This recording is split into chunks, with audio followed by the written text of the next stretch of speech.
மிகப்பெரிய வரலாறு காணாத நிலச்சரிவு ஏற்பட்டிருக்கிறது. இதில் 160க்கு மேற்பட்ட நம்முடைய இந்திய உறவுகள் பலியாகி இருக்கிறார்கள். தொடர்ந்து 300 பேர் காணவில்லை என்று தேடும் பணி நடந்து கொண்டிருக்கிறது. தமிழ்நாடு காங்கிரஸ் கமிட்டியின் சார்பாக ஆழ்ந்த இரங்கலை தெரிவித்துக் கொள்கிறோம். மீட்பு பணியை மிகவும் விரைவாக ஒன்றிய அரசு முடக்கிவிட வேண்டும். நேஷனல் டிசாஸ்டர் மேனேஜ்மெண்ட் அந்த படையை இன்னும் கூடுதலாக அனுப்ப வேண்டும். இழப்பீடுகள் கணக்கில் எடுத்துக்கொள்ளாமல் எவ்வளவு கொடுத்தாலும் அதற்கு இழப்பீடு பொருந்தாது. இருந்தபோதிலும் இன்னும் கூடுதலாக தர வேண்டும். மாண்புமிகு தமிழ்நாடு முதலமைச்சர் அவர்கள் உடனடியாக தமிழ்நாடு அரசின் சார்பாக 5 கோடி ரூபாயை அந்த நிவாரணத்துக்கு அளித்திருக்கிறார். அவருக்கு பாராட்டுதலையும் நன்றியும் தெரிவித்துக் கொள்கிறோம். தமிழ்நாடு காங்கிரஸ் கமிட்டியின் சார்பாக தமிழ்நாடு காங்கிரஸ் கமிட்டியில் அங்கம் வகிக்கின்ற அறக்கட்டளையின் சார்பாக 1 கோடி ரூபாய் துயர் துடைப்பதற்கு, வயநாட்டு மக்களுக்கு உதவுவதற்கு எங்கள் தலைவர் ராகுல் காந்தி மூலமாக, தலைவர் மல்லிகார்ஜுன கார்கே மூலமாக அளிக்க இருக்கிறோம் என்று இந்த தீர்மானத்தை நிறைவேற்றி இப்பொழுது பத்திரிகையாளரிடம் அறிவிக்கிறோம். உள்ள உட்காருங்க.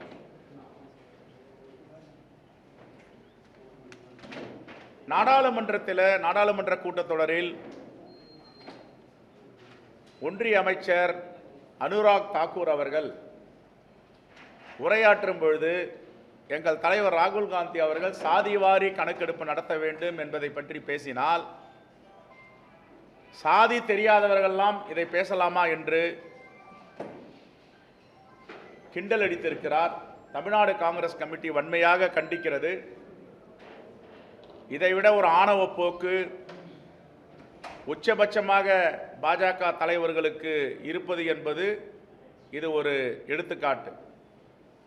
ஏற்கனவே இஸ்லாமிய சகோதரிகள் ஷாகின் பாத்தில் போராட்டம் செய்யும் பொழுது இதே அனுராக் தாக்கூர் அவர்கள் கடுமையான வார்த்தைகளால் பேசியிருக்கிறார். இவர்களெல்லாம் இந்த இடத்தை காலி செய்யவில்லை என்றால் அவர்களை அடக்கி ஒடுக்குவோம் என்று பேசியிருக்கிறார். கொலை மிரட்டல் விடுத்திருக்கிறார். அப்படிப்பட்டவர் தான் அனுராக் தாக்கூர். இப்பொழுது எங்கள் தலைவர் ராகுல் காந்தியை பற்றி பேசியிருப்பது வன்மையாக கண்டிக்கத்தக்கது. பாஜக தலைவர்கள், தேச தலைவர்கள் யாரையும் உள்வாங்குவதில்லை. தேச தலைவர்கள் என்னென்ன எழுதி வைத்திருக்கிறார்கள், என்னென்ன போதனைகளை இந்திய மக்களுக்கு சொல்லியிருக்கிறார்கள் என்பதை பற்றியெல்லாம் வரலாறு தெரியாத அரைவேக்காடு அனுராக் தாக்கூர் இப்படி பேசியிருப்பது வன்மையாக கண்டிக்கத்தக்கது. புரட்சியாளர் அம்பேத்கர் அவர்கள் நாடாளுமன்றத்தில் உரையாற்றும் பொழுது சாதி மறுப்பு திருமணத்தை தொடர்ந்து ஆதரிக்க வேண்டும், அது நடைபெற்றால்தான் இந்த சாதிகள் இல்லாமல் போகும் என்று சொன்னார். அப்படி என்றால் அனுராக் தாக்கூர் யாருக்கு எதிராக பேசியிருக்கிறார்? அவர் நினைத்து பேசியது எங்களுடைய தலைவர் ராகுல் காந்தியை. அவர் பெருந்தன்மையாக நான் இதற்கு மன்னிப்பு கேட்க சொல்ல மாட்டேன் என்று ரொம்ப பெருந்தன்மையாக சொல்லியிருக்கார். ஆனால் இது யாரை வைத்து பேசுகிறார் என்றால் புரட்சியாளர் அம்பேத்கருடைய கருத்துக்கு எதிராக அனுராக் தாக்கூர் சொல்லியிருக்கிறார். மீண்டும் ஒரு முறை வன்மையாக இதை கண்டிக்கிறோம்.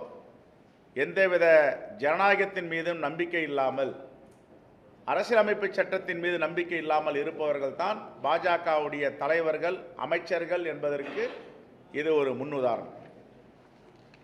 அதே போன்று தமிழ்நாடு காங்கிரஸ் கமிட்டியின் சார்பாக ஒரு மீட்பு குழுவை நியமித்திருக்கிறோம். பத்திரிகை செய்தி அனுப்பியிருக்கிறோம்.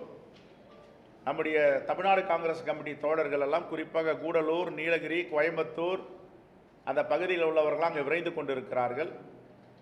அந்த துயர் துடைக்கும் பணியில் தன்னை அர்ப்பணித்துக் கொள்வதற்காக அதே போன்று தமிழ்நாடு காங்கிரஸ் கமிட்டியை சார்ந்த தலைவர்களுக்கும் தொழிலதிபர்களுக்கும் எங்களுடைய வேண்டுகோள் என்னவென்றால், தாராளமாக இந்த துயர் துடைக்கும் சம்பவங்களுக்கு உதவி செய்யுங்கள், நேசக்கரம் நீட்டுங்கள் என்ற வேண்டுகோளை தமிழ்நாடு காங்கிரஸ் கமிட்டி சார்பாக வைக்கிறோம். 2004, 2009 யூபி 1 and 2லையுமே மாநிலத்தோட பேரை வந்து அறிவிக்காம தான் பட்ஜெட் தாக்கல் பண்ணாங்க. நிதியமைச்சர் நிர்மலா சீதாராமன் பேசியிருக்காங்க.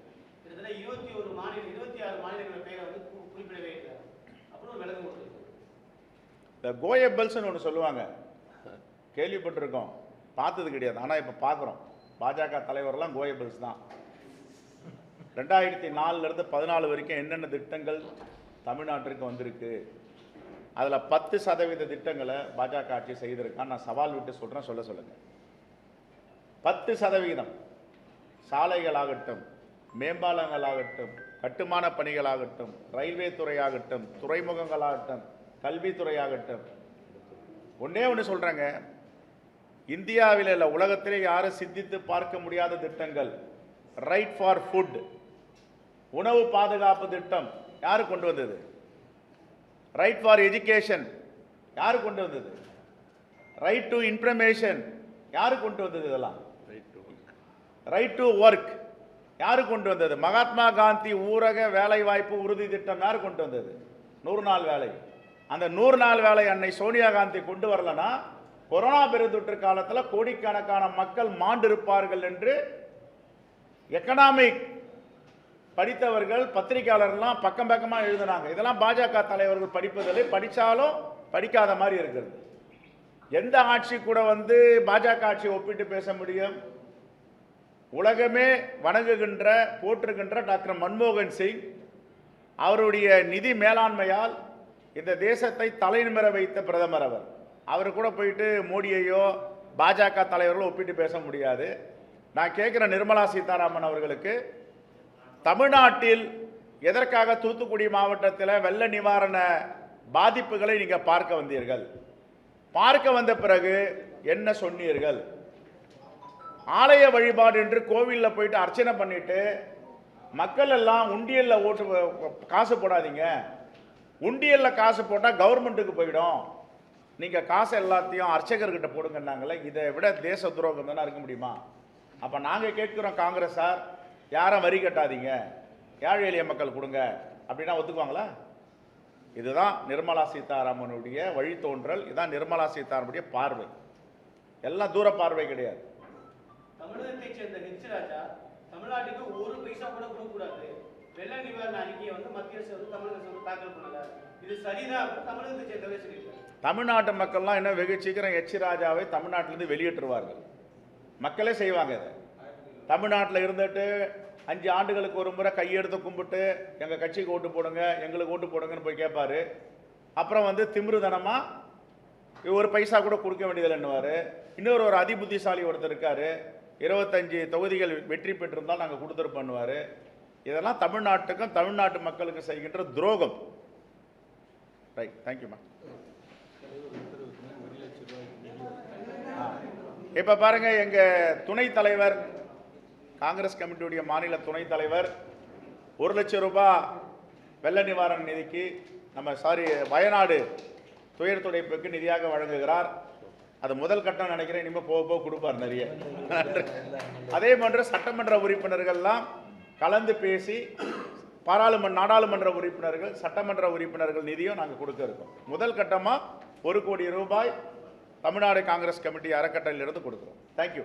தொடர்ந்து ஈவி கேஸில் வந்து கார்த்திக் சிதம்பரம் மாற்றி வார்த்தை போடுறது, ஒரு எம்பி ஒரு எம்எல்ஏ, இதெல்லாம் எங்கள் அகில இந்திய தலைமை பார்த்து கொள்ளும். விடுங்க. Right, thank you.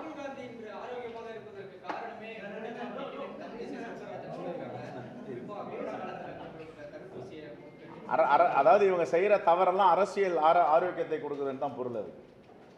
நன்றி.